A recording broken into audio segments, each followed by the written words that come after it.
Okay, so we're talking about linking to vulnerabilities and threat actors. So basically, if you, Chris, just go to the next slide. So basically, when we're talking about threat actors, so we went and as well, we map all our threat actors on Jira. Basically, we have too many threat actors. Basically, they're all within the four main threat actors categories. Basically, cyber criminals, who are motivated by money, so they will attack if they can profit. The other ones that what they call them, the hacktivists, who want to undermine probably competitors or something like that, who want to undermine our reputation or destabilize our operations.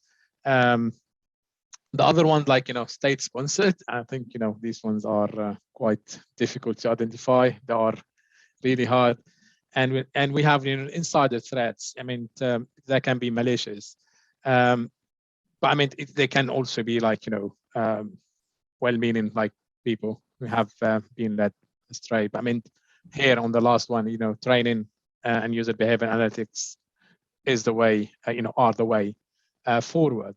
As you can see, we were talking about altitude of risks and stuff like that. So risk cat 4 is the lowest risk we have on our glassful risk management system. And at this level, the risk cat 4 is usually linked to, well, it depends on the risk, but I mean usually it is if the risk is originated because of vulnerability.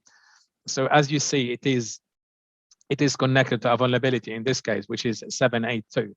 And it might be connected to multiple vulnerabilities. So you might have multiple vulnerabilities, causing the same risk. And at the bottom, as you can see, it says is created by. It creates the risk cat 3 240. And usually we keep here one link, but I kept this link here on purpose on the risk cat 3 240 at the bottom, which is a higher level risk. Which was created because of the risk cat 4. But I just wanted to show you the bidirectional link in here, because you can go all the way from the bottom to the top, or from the top to the bottom. So, and every single risk, as you see, every single risk is it required it has a rat. And a rat here in our, I know we have cats and rats here in our system, but I mean cats are categories and rats are a risk assessment and treatment. So every single risk has its own risk assessment and treatment.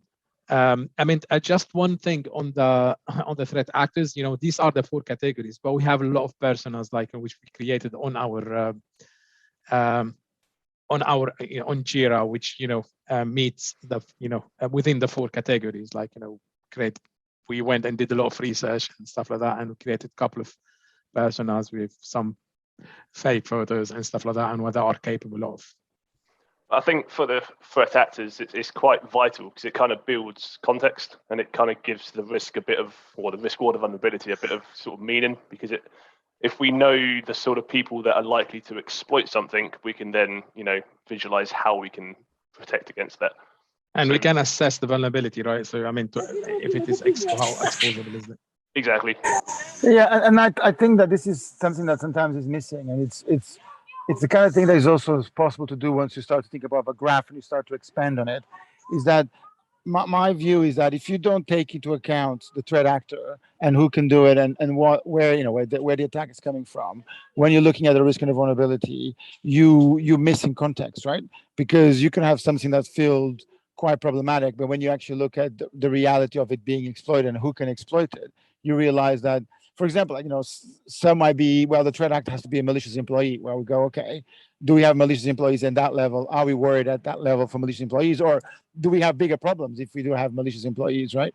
So the same thing for state actors, right? Some things, yes, you need to be able to survive against. Others you go, well, we don't see it, or, it's not part of our current threat landscape to survive, at least at that level, an attack from it, right? So it's important to always put this into context, because sometimes, a mid-sized vulnerability that can be exploited by a threat actor that exists in much bigger quantities is way more problematic than others. So it's super critical that you're able to rationalize your risks and vulnerabilities and your actions in a way with what is actually, and so who is actually going to basically do that.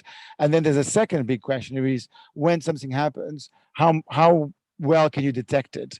Because that's also very important, because sometimes there's a certain type of exploits that, yes, they can happen, but the side effects are so visible that you very quickly get on it, and very quickly you limit the blast radius, where other types are much less visible. So all of that needs to be taken into account when you kind of map the threat actors, which is something that you can then do in a graph environment, because you can connect those threat actors to categories of risks or specific vulnerabilities or specific items, and then benefit from the hyperlinking of it.